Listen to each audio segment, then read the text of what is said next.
Aujourd'hui, on plonge dans un décryptage fascinant tiré de l'analyse de textes anciens. Et on va aborder un mot qui, avouons-le, a plutôt mauvaise presse de nos jours, la séparation. Quand on entend ce mot, on pense tout de suite à des choses négatives, n'est-ce pas? La rupture, le rejet, la division ou l'isolement. C'est presque devenu un gros mot. Mais en fait, l'étude biblique qu'on va décortiquer ensemble propose un renversement de perspective total. Et si, au final, la séparation n'était absolument pas un acte de destruction, mais plutôt la brique fondatrice de toute création et de toute harmonie? Ça change tout, non? Ce qui nous amène directement à la grande question au cœur de notre mystère. Pourquoi un Dieu, qui est par définition décrit par ces textes comme un Dieu d'amour et d'unité, passe-t-il son temps à séparer les choses?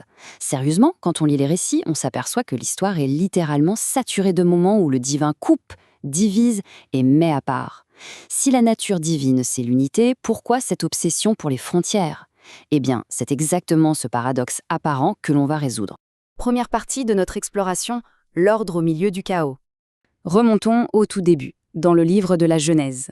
On a très souvent cette image en tête que la création, c'est juste le fait de faire apparaître de la matière à partir du néant, d'un coup de baguette magique. Mais le texte décrit quelque chose de bien plus subtil. Au départ, il y a un chaos total, un immense tohu-bohu. Et la toute première action, ce n'est pas de créer, mais d'organiser ce chaos. Étape 1, séparer la lumière des ténèbres. Ça, c'est la création du temps, du rythme, l'alternance jour-nuit. Ensuite, étape 2 et 3, on sépare les eaux pour faire apparaître la terre sèche. C'est la création de l'espace. Sans ces séparations hyper précises, la vie est tout simplement impossible. De la terre et de l'eau complètement mélangées, c'est juste de la boue invivable. Donc séparer, ici c'est un acte de survie vitale qui installe un système structuré. Ce qui nous fait glisser vers notre deuxième point, le sens profond du mot badan. Pour vraiment saisir cette idée, la clé intellectuelle se trouve dans un mot hébreu bien spécifique utilisé dans les textes originaux, badal. Et c'est là que ça devient super intéressant. Notre source insiste lourdement là-dessus. Badal ne veut pas du tout dire couper en deux arbitrairement pour détruire. Pas du tout.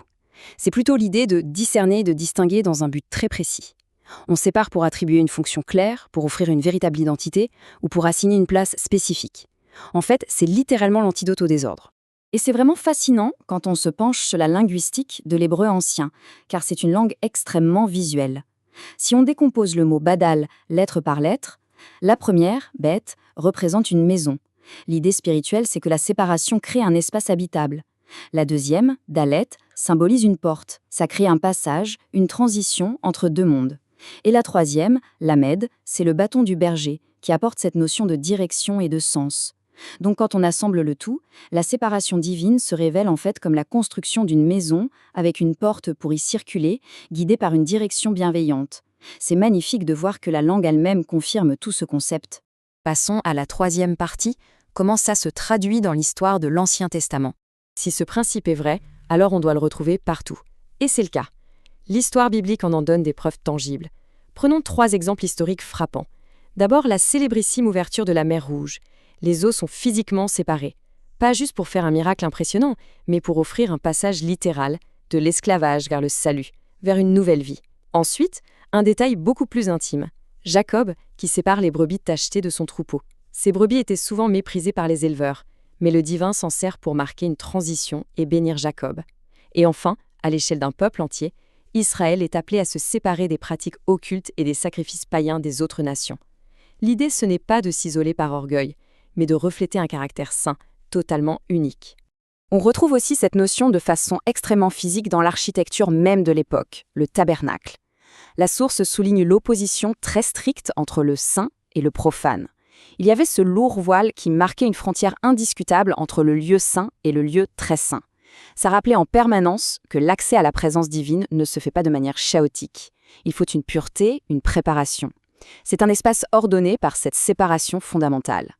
Ce qui nous amène à la 4e partie, les séparations spirituelles et morales dans le Nouveau Testament.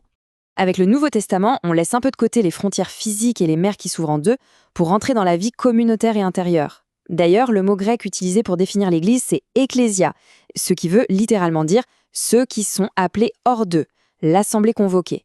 Rien que dans son nom, la communauté porte cette identité d'être mise à part. C'est un groupe intentionnellement appelé à sortir des ténèbres pour entrer dans la lumière.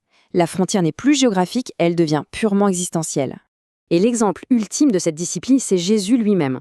Notre analyse montre que Jésus appliquait ça de manière ultra pratique au quotidien. L'évangile de Marc raconte comment il se levait très tôt, dans la nuit, pour s'isoler dans un lieu désert. Il se séparait physiquement du bruit, de la foule et des sollicitations incessantes de tout le monde. Pourquoi? Juste pour préserver son intimité et sa connexion avec le Père, sans aucune distraction. C'est l'établissement volontaire d'une limite pour préserver l'essentiel. Mais attention, cette séparation intérieure devient aussi une exigence morale radicale. Dans le livre de l'Apocalypse, on trouve un avertissement vraiment percutant contre la tiédeur. Le texte met en opposition une foi bouillante et authentique face à une attitude tiède et pleine de compromis. En clair, le divin déteste la zone grise, le flou. Il faut une distinction nette. L'ordre exige une prise de position, en rejetant ce mélange tiède et qui, finalement, ne mène nulle part. Au niveau personnel, ça se traduit par une véritable discipline cognitive dans notre propre esprit. L'apôtre Paul l'explique très bien. D'un côté, on est invité à remplir activement ses pensées de tout ce qui est vrai, honorable et pur. Et de l'autre, on est exhorté à rejeter, à se séparer totalement des vices destructeurs comme la colère, l'idolâtrie ou l'envie. Apprendre à discerner, c'est en fait apprendre à trier, à séparer le bon grain de l'ivraie dans sa propre tête pour se construire sainement. Nous voilà arrivés à notre 5e et dernière partie. Séparer pour mieux réconcilier. C'est ici que survient le grand retournement de situation de tout ce décryptage. Si la séparation est si omniprésente, c'est quoi le but ultime de toutes ces frontières? Notre source met en lumière un contraste stupéfiant. D'un côté, les textes annoncent une séparation ultime lors du jugement final, la séparation des brebis et des boucs pour révéler la vérité des cœurs. Mais en même temps, quand on observe le comportement de Jésus sur terre, il a passé son temps à pulvériser les barrières sociales et religieuses de son époque. Il mangeait avec les marginaux, les percepteurs d'impôts, les rejetés. Il effaçait littéralement les distances pour les attirer à lui. Comment comprendre ce paradoxe absolu? La réponse est l'une des vérités les plus magnifiques qui clôture cette réflexion. La séparation divine n'est jamais, au grand jamais, une fin en soi. Si on sépare la lumière des ténèbres, si le saint est séparé du profane, c'est dans l'unique but de purifier, de sauver et, au bout du compte, de réconcilier l'humanité entière avec son Créateur. L'ordre et les limites sont exactement ce qui rend la vraie réconciliation possible. Sans identité bien distincte, il n'y a pas de relation authentique. Pour terminer cette exploration, voici une petite réflexion à emporter avec soi.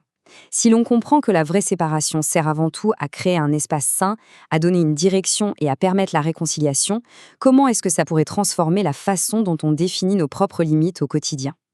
Assumer de poser des frontières claires, ce n'est peut-être pas un acte de fermeture ou d'égoïsme, mais au contraire le tout premier pas pour vivre de manière beaucoup plus harmonieuse et ordonnée. De quoi méditer sérieusement. Merci d'avoir suivi ce décryptage, on se retrouve très vite pour de nouvelles découvertes.